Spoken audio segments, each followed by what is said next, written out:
Hello and welcome to SPMIS Academy. Today we'll analyze important newspaper articles of 30th April 2025. Please note you can download the PDF version of today's newspaper analysis by clicking the link given in the comment section. This is the list of the topics that we'll be covering from today's newspaper. The first article is about Rafale M aircrafts. This topic is important from our syllabus GS paper 3 science and technology perspective में भी defence segment से related ये topic है। Current news देखते हैं। सबसे पहले भारत और फ्रांस ने लगभग 7.4 बिलियन डॉलर की अग्रीमेंट साइन की है। इंडियन रुपीस में बात की जाए तो लगभग 63,000 करोड़ रुपीस की एक अग्रीमेंट साइन की है भारत और फ्रांस की सरकार ने, जिसके अंतर्गत 26 Rafale marine fighter aircrafts Bharat procure करेगा from France that will be used for Indian navy. तो रफाल मरीन फाइटर एयरक्राफ्ट्स को ही शॉर्ट में कहा जा रहा है रफाल एम एयरक्राफ्ट्स। ये जो फाइटर एयरक्राफ्ट्स हैं इनके डिलीवरी 2028-29 में शुरू होगी and it will become completely operational for Indian navy by 2030। इसके पहले ये जो 26 रफाल एम फाइटर एयरक्राफ्ट्स खरीदे जा रहे हैं इंडियन नेवी के लिए, उसके पहले ऑलरेडी भारत अपने एयरफोर्स के लिए 36 रफाल फाइटर एयरक्राफ्ट्स खरीद चुका है फ्रॉम फ्रांस इन 2021। ये जो 26 रफाल मरीन फाइटर एयरक्राफ्ट्स खरीदे जा रहे हैं, दे आर कॉम्बैट एयरक्राफ्ट्स, तो they will be used for combat manoeuvring with enemies, मतलब दुश्मन से लड़ाई करने में काम आएगी जब भी कोई हॉस्टाइल सिचुएशन क्रिएट होगा। तो these 26 Rafale marine jets will augment the existing MiG 29K fleets. तो मिग 29K फ्लीट्स जो एयरक्राफ्ट्स हैं कॉम्बैट एयरक्राफ्ट्स, वो हमने रसिया से मंगाया है। MiG 29K along with Rafale M will augment India's naval aviation system. तो एक बात यहाँ पे आपके दिमाग में आ रही होगी शायद से कि सर एयरक्राफ्ट तो जनरली एयरफोर्स के पास होती है, ये नेवी के लिए एयरक्राफ्ट क्यों खरीदा जा रहा है? तो देखिए, नेवी के लिए भी एयरक्राफ्ट इंपॉर्टेंट होता है।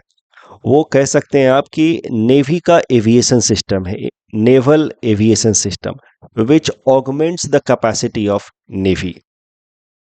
तो ऑलरेडी हमारे पास कुछ ऐसे एयरक्राफ्ट्स हैं जो इंडियन नेवी के लिए काम करते हैं, MiG aircrafts, MiG 29K fleet from Russia, and now these 26 Rafale marine jets from France will augment the existing fleet, जो हमारे नेवल एविएशन को स्ट्रेंथन करेंगे।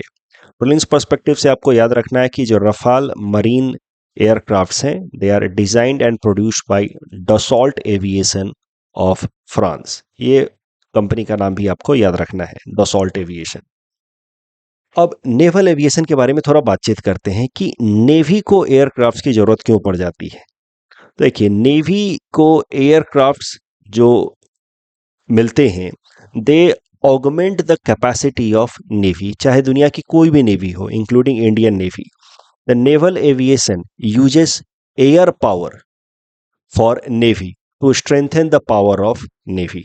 जैसे यहाँ पे आप देख सकते हैं, सी के अंदर इस तरीके के कुछ नेवल शिप्स होते हैं। आप जिस सरफेस पे एयरक्राफ्ट उड़ता हुआ आपको दिख रहा है, ये नेवल शिप, इसको कहा जाता है आप एयरक्राफ्ट कैरियर नेवल शिप्स। तो भारत के पास एयरक्राफ्ट कैरियर नेवल शिप्स हैं। हमने इसी महीने न्यूज़पेपर एनालिसिस में कवर किया था 7 अप्रैल की पे।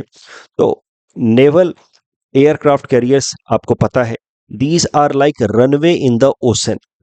और ये जो नेवल एयरक्राफ्ट कैरियर्स होते हैं, इसके ऊपर इस तरीके के एयरक्राफ्ट जो हैं वो लैंड भी कर सकते हैं, टेक ऑफ भी कर सकते हैं। हाँ, नॉर्मल रनवे के तुलना में ये छोटे होंगे, एंड दैट इज वाई जो नेवल एयरक्राफ्ट्स होते हैं उनके अंदर कैपेसिटी होनी चाहिए कि वो स्मॉल डेक पे भी लैंड कर पाए या टेक ऑफ कर पाए। तो they need to have short take off as well as arrested landing. Arrested landing मतलब पावर ब्रेक लगा करके लैंडिंग कर पाए। तो आई जस्ट होप कि आपको अब ये बात समझ आ गई है कि नेवी को एयरक्राफ्ट्स की जरूरत क्यों पड़ती है। It augments the naval aviation capacity, और नेवल एविएशन के लिए हमें एयरक्राफ्ट चाहिए इस तरीके के, और हमें एयरक्राफ्ट कैरियर्स चाहिए। तो नेवल शिप्स जैसे कि एयरक्राफ्ट कैरियर्स, भारत के पास INS विक्रांत वगैरह पहले रहे हैं। तो ये दोनों मिलकर के नेवी की नेवल एविएशन कैपेसिटी को स्ट्रेंथन करते हैं। Let us see in detail कि what are the key roles of naval aviation. Navy के पास जब एयरक्राफ्ट फैसिलिटीज आती हैं तो वो क्या क्या रोल प्ले कर सकती हैं वो जरा देखते हैं। It provides fleet air defence, जो हमारे नेवी के शिप्स हैं उनको हवाई तरीके से डिफेंस प्रोवाइड करता है, ऊपर ऊपर से उड़ता रहता है ताकि एनिमी के अगेंस्ट उसको प्रोटेक्ट कर पाए।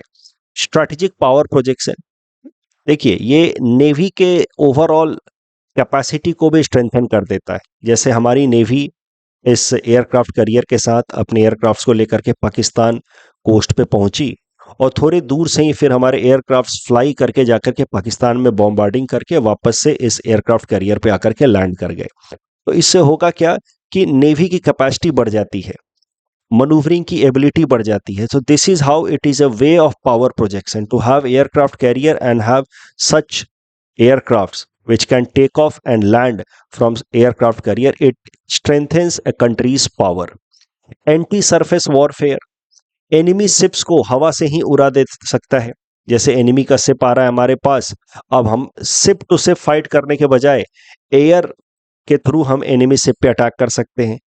Amphibious warfare, such aircraft can land on water, water मतलब वाटर के ऊपर एयरक्राफ्ट कैरियर पे भी लैंड कर सकता है। They can land on onshore areas also. तो इस तरीके से एम्फीबियस यानी कि लैंड एंड वाटर दोनों जगह पे इनकी मैनूवरिंग कैपेसिटी होती है।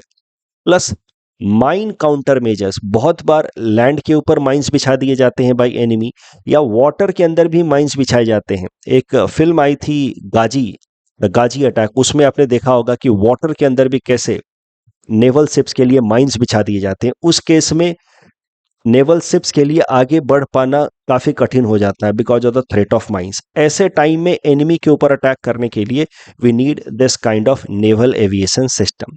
तो considering the significance of naval aviation, Bharat ने अपनी नेवल एविएशन फ्लीट को और स्ट्रेंथन करने का फैसला किया और 26 रफाल मरीन एयरक्राफ्ट को अब हम लोग प्रोक्योर करेंगे फ्रॉम फ्रांस। इस टॉपिक डिस्कशन के बेसिस पे प्रीलिम्स प्रैक्टिस क्वेश्चन है। Please attempt this question and submit the answer in the comment section. Next topic is about special 301 report. This topic is important from our syllabus GS paper 3 Indian economy point of view. सबसे पहले समझते हैं क्या है special 301 report. देखिए America के अंदर एक बॉडी है या एक इंस्टीट्यूशन है, आप कह सकते हैं, जिसका नाम है United states trade representative. This body is formed from group of traders, business houses of the US. जैसे भारत के अंदर फिकी है, सीआईआई है, तो भारत के अलग अलग जो इंपॉर्टेंट बिजनेस हाउसेज हैं उन्होंने मिल करके ग्रुप्स बनाए हैं ताकि ये ग्रुप फिर भारत सरकार को टाइम टू टाइम कम्युनिकेट कर पाए the business need of the business community of the country. तो जैसे भारत के अंदर फिकी या सीआईआई जैसे इंस्टीट्यूशन है, वैसे ही अमेरिका के अंदर है USTR, which is made up of business houses of America, and they have been created, it has been created in order to convey the business interest of the business houses of the US. अब ये जो body है United states trade representative, ये हर साल एक report publish करती है जिसका नाम है special 301 report. So it's an annual report. इस रिपोर्ट में दुनिया के अलग अलग देशों को अलग अलग ग्रुप में कैटेगराइज किया जाता है on the basis of protection given in their respective territory to intellectual property rights. Intellectual property आप समझते हैं, क्रिएशन ऑफ माइंड, जैसे कि टेक्नोलॉजी को प्रोटेक्ट करने के लिए इंटेलेक्चुअल प्रॉपर्टी होती है पेटेंट, किसी लिटरेरी प्रोडक्ट जैसे कि बुक या पोएम या सॉन्ग, म्यूजिक, इसको प्रोटेक्ट करने के लिए होता है कॉपीराइट, किसी कंपनी के लोगो को प्रोटेक्ट करने के लिए होता है trademark. So these are examples of intellectual property.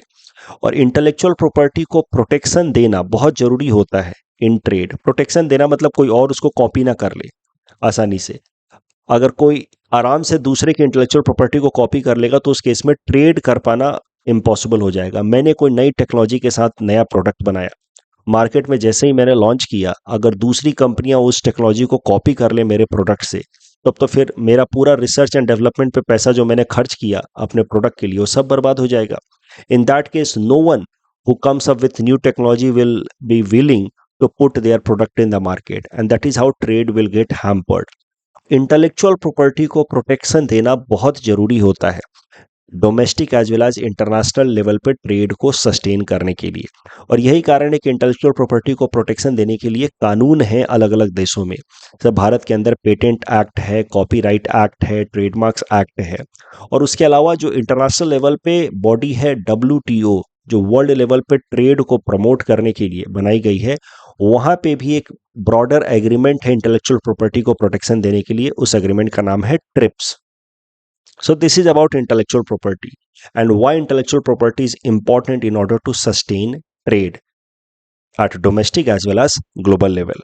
अब अमेरिका के अंदर जो बॉडी है USTR, वो रिपोर्ट पब्लिश करती है हर साल, स्पेशल 301 रिपोर्ट, जिसमें दुनिया के अलग अलग देशों को कैटेगराइज करती है on the basis of intellectual property protection given in their respective territory, कि कौन कौन से देश अपने अपने देशों में इंटेलेक्चुअल प्रॉपर्टी प्रोटेक्शन ठीक से दे रहे हैं या नहीं दे रहे। इसमें देशों को 3 कैटेगरी में डिवाइड किया जाता है। Priority foreign country, priority foreign country में उन देशों को रखा जाता है जहां पे USTR को लगता है, USTR अपने स्पेशल 301 रिपोर्ट में प्रायोरिटी फॉरेन कंट्री में उन देशों को रखती है जिनको लगता है कि इन देशों के अंदर इंटेलेक्चुअल प्रॉपर्टी रिलेटेड नॉर्म्स बहुत ही कमजोर हैं और इस कारण से इन देशों में अमेरिका के प्रोडक्ट्स ट्रेड के लिए नहीं बेचे जाने चाहिए। अदरवाइज वहां पे सीधा सीधा हमारे प्रोडक्ट की टेक्नोलॉजी या other aspects of the product copy हो जाएंगे। तो priority foreign countries like red flag, कि ये देशों में तो प्रोटेक्शन बहुत कमजोर है, यहां से तो ट्रेड नहीं हो। तो स्पेशल 301 रिपोर्ट में जिन देशों को प्रायोरिटी फॉरेन कंट्री में रखा जाता है उनको सॉर्ट ऑफ आप कह सकते हैं कि USTR अमेरिका की सरकार को सजेस्ट करिए कि इनको ऊपर ट्रेड सैंक्शंस लगा दिया जाए, इनके साथ ट्रेड ना किया जाए। प्रायोरिटी फॉरेन कंट्री के तुलना में थोड़े बेहतर हैं priority watch list country. Priority watch list country में उन देशों का नाम रखा जाता है जिनके ऊपर एलिगेशंस है कि वहां पे serious intellectual property rights deficiencies हैं, बट ट्रेड सैंक्शंस अभी ना लगाया जाए, उन पे ध्यान रखा जाए कि कहीं यहाँ पे इंटेलेक्चुअल प्रॉपर्टी का वायलेशन तो नहीं हो रहा है। तो प्रायोरिटी वॉच लिस्ट में उन देशों को रखा जाता है who are serious offenders, and watch list में उन देशों का नाम रखा जा सकता है जो उतने सीरियस ऑफेंडर्स नहीं है, बट उन देशों में भी इंटेलेक्चुअल प्रॉपर्टी राइट्स का प्रोटेक्शन बहुत स्ट्रांग नहीं है, उन देशों के नाम रखे जाते हैं वॉच लिस्ट में। तो 3 कैटेगरी है। प्रायोरिटी फॉरेन कंट्री मतलब watch category, priority watch list मतलब एक तरीके से इंटरमीडिएट कैटेगरी की, ठीक है बहुत खराब नहीं है लेकिन यहाँ पे भी इंटेलेक्चुअल प्रॉपर्टी प्रोटेक्शन अच्छा नहीं है। इन देशों के ऊपर अच्छे से नजर रखी जानी चाहिए, जरूरत पड़े तो इनके ऊपर ट्रेड सैंक्शंस लगाई जा सकती है। And watch list it is better than these two, but yet in पे भी ध्यान रखने की जरूरत है। तो वॉच लिस्ट में उन देशों के नाम रखे जाते हैं who are offenders as far as intellectual property violation is concern, but less serious offender. अब करंट न्यूज ये है कि USTR ने स्पेशल 301 रिपोर्ट फॉर 2025 पब्लिश किया है, जिसमें भारत का नाम इस इंटरमीडिएट कैटेगरी में रखा गया, प्रायोरिटी वॉच लिस्ट में रखा गया है।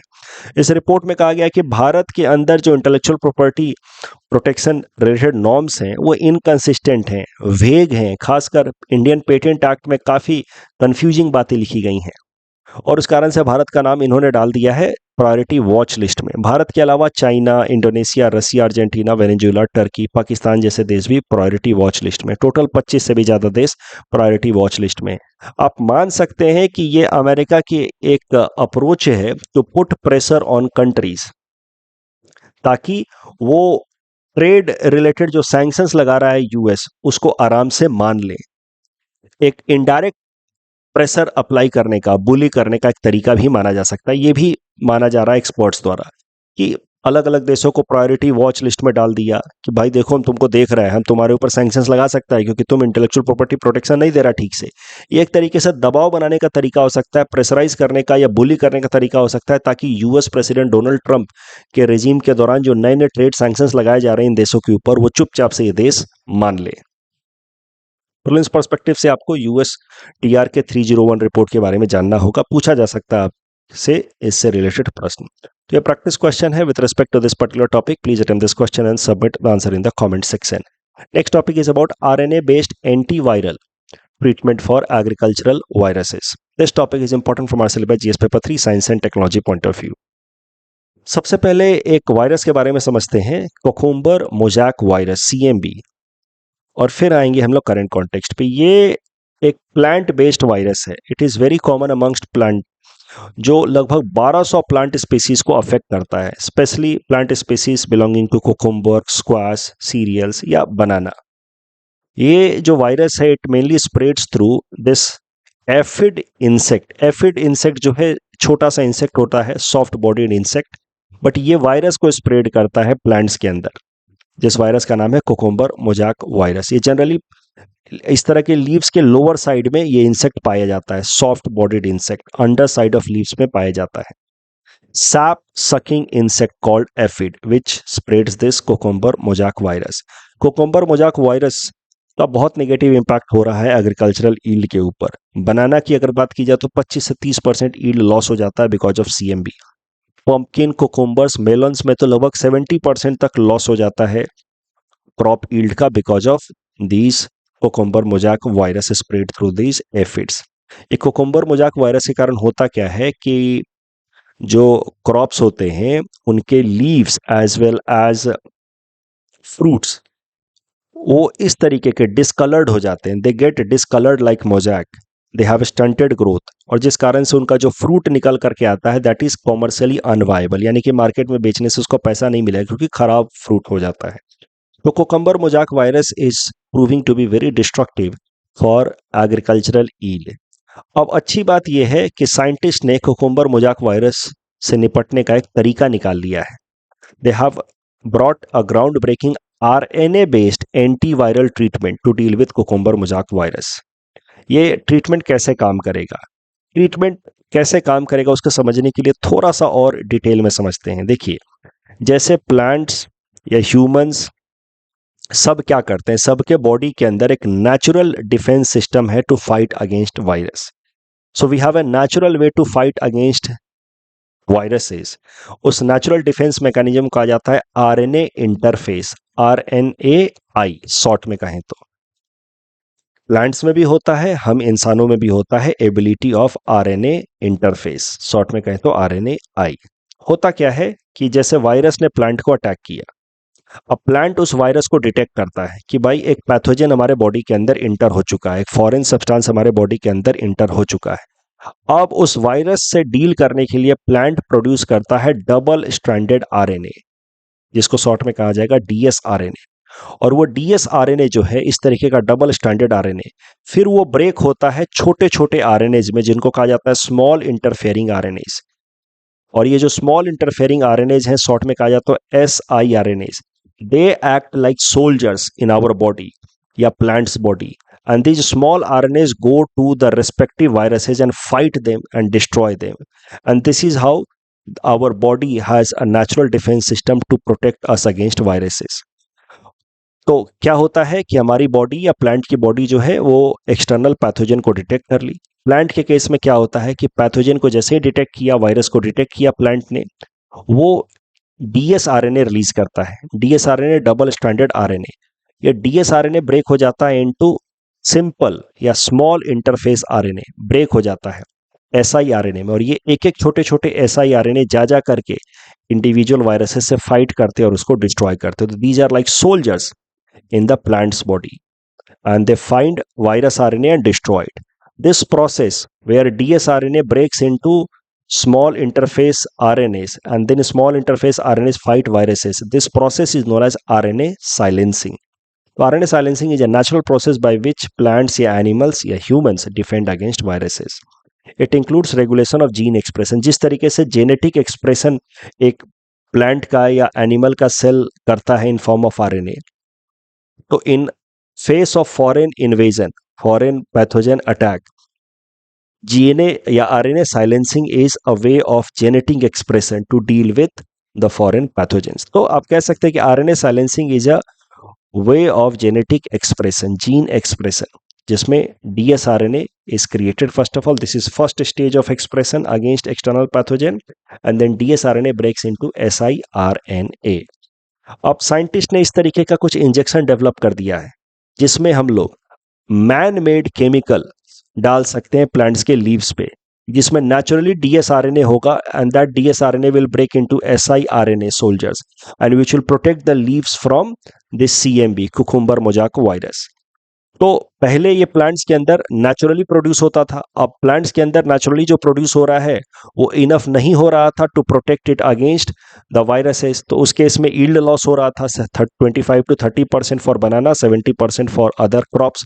अब एक्सटर्नली DsRNA सपोर्ट किया जाएगा in form of vaccine and that DsRNA will produce siRNA which will protect the plants from cucumber mosaic virus. This is the new antiviral treatment developed by scientist. तो इससे उम्मीद है कि आने वाले time में जो क्रॉप यील्ड का लॉस होता है because of CMV cucumber mosaic virus that will come down. Topic discussion के बेसिस पे प्रीलिम्स प्रैक्टिस क्वेश्चन है, please attempt this question and submit the answer in the comment section. Mains में आपसे ऐसा प्रश्न पूछा जा सकता है कि CMV का क्या इंपैक्ट होता है इंडियन एग्रीकल्चर पे and how RNA interface method का इस्तेमाल करके जो एंटी वायरल टेक्नोलॉजी लाई गई है वो कैसे हमें हमारे प्लांट्स को CMV के अगेंस्ट बचाएगा, उसके क्या फायदे हो सकते हैं। तो जो डिस्कशन हमने किया उसके बेसिस पे आराम से आप अटेम्प्ट कर सकते हो and then you can read the hints also. Next topic is about Pegasus. देखिए पिगैसस लगभग 3 साल पहले बहुत न्यूज में था 2021-22 में, अभी वापस से थोड़ा सा न्यूज में आया है बट अभी इतना इंपॉर्टेंट नहीं है, एट बेस्ट इसको प्रीलिम्स में पूछा जा सकता है इसलिए मैं कवर कर रहा हूं। पहले मैं बताता हूं कि पिगैसस है क्या and then will come to the current context. Pegasus एक डिजिटल सर्विलेंस या डिजिटल स्नूपिंग टूल है जिसको डेवलप किया है इजराइल की एक फर्म जिसका नाम है NSO। इसकी मदद से क्या होता है, पिगैसस की मदद से किसी का भी मोबाइल फोन या कंप्यूटर हैक किया जा सकता है और वहां से सेंसिटिव डेटा भी लीक किए जा सकते हैं।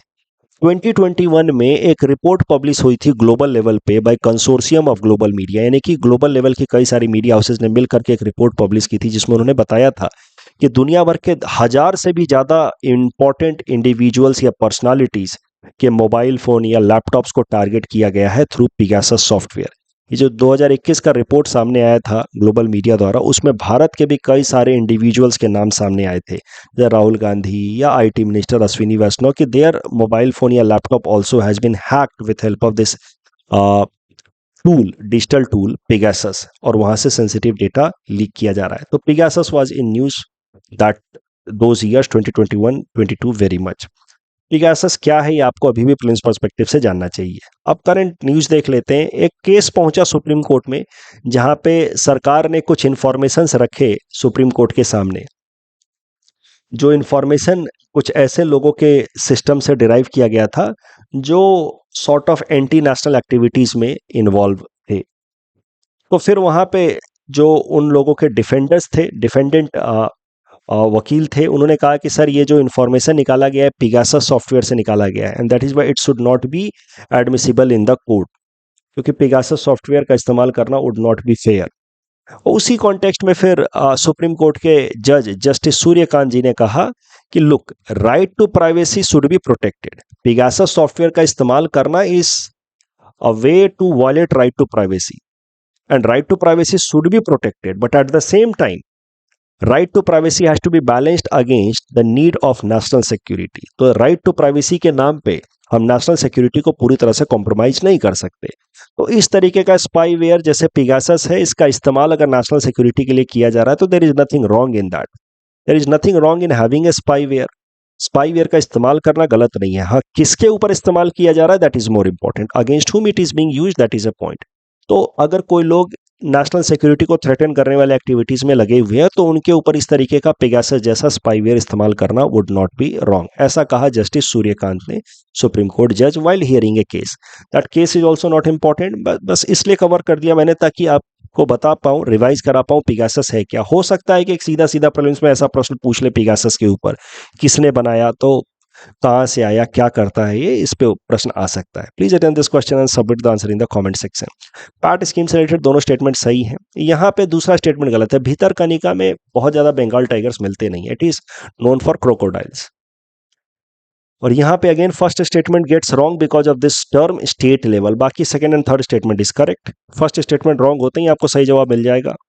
अगेन सर क्रीक में कौन सा स्टेटमेंट गलत है, Sir Creek is also about maritime boundary dispute, तो दिस स्टेटमेंट इज रॉन्ग। यहाँ पे पूछा था फॉल्स कौन सा है। That's all from our side for today, thanks for watching.